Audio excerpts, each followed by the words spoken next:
welcome back to the Big Blue Workshop. I made a couple of videos a while back about the fact that I had started turning wood. Made yo-yos, made some different spin tops, things like that. And a buddy of mine called and said, hey, I'd really like to learn how to turn a bowl.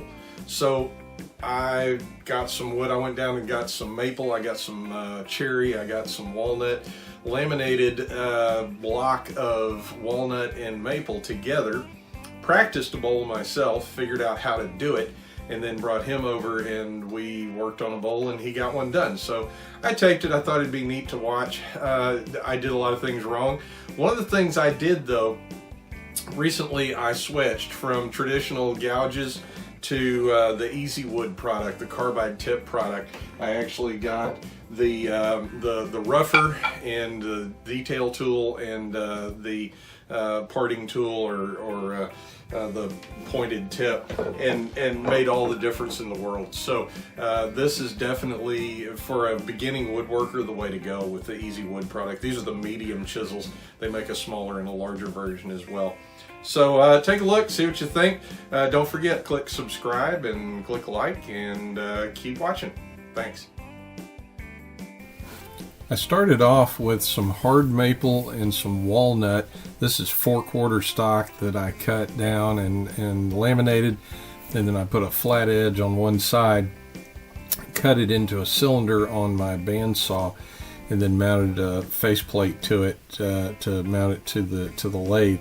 I need to specify I've turned one bowl, and that was to practice so I could help my buddy do this. So this is kind of the blind leading the blind to a certain degree. We got off to a pretty good start. You can see here he's using that, I called it a detail tool. It's actually the finishing tool. We got it roughed out with the roughing gouge, and then he started with that finishing tool, and it's still not totally round, so you can see where I start coaching him on laying the gouge up on top of the bowl to see if it's round yet.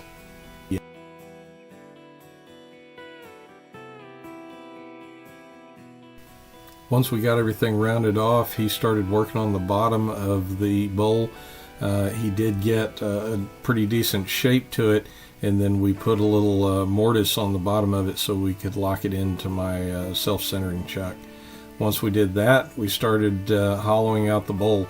I do not have a coring machine, so we did drill a hole in the middle of the bowl to get our depth, and then we started working our way down to the bottom, and he did a pretty good job. It started chattering on him a little bit, and he'd just back it off, but he figured it out pretty quick.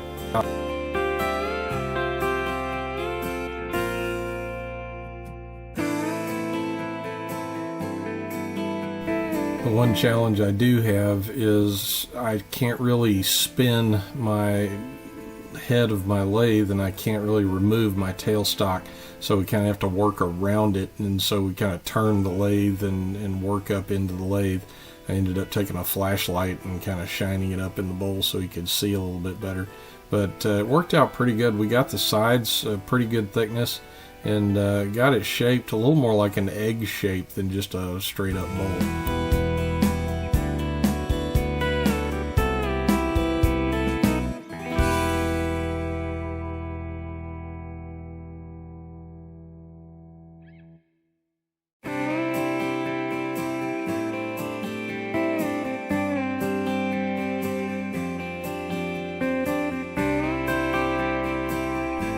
The finished product turned out better than I could have ever expected. We sanded it all the way up to 220 grit. We put 3 coats of clear gloss on it and then sanded that, and it turned out really smooth and just really nice.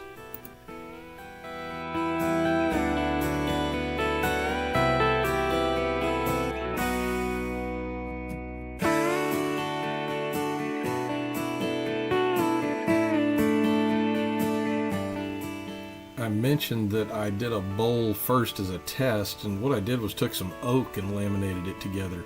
Don't recommend that. That was really hard. That was a lot of really tough lumber, but it ended up turning out okay.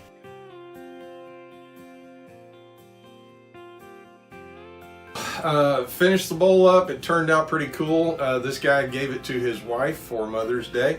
It was a buddy of mine from our Indian Guides program, one of the other dads, and we had a real good time doing it. It was just a fun time just to get together. I managed to keep a bunch of the scraps. Some of them have gone together into blanks for yo-yos and for tops. So I didn't video any of that, but I'll probably make this one into a top. Keep watching and have a good day. Take care. Here.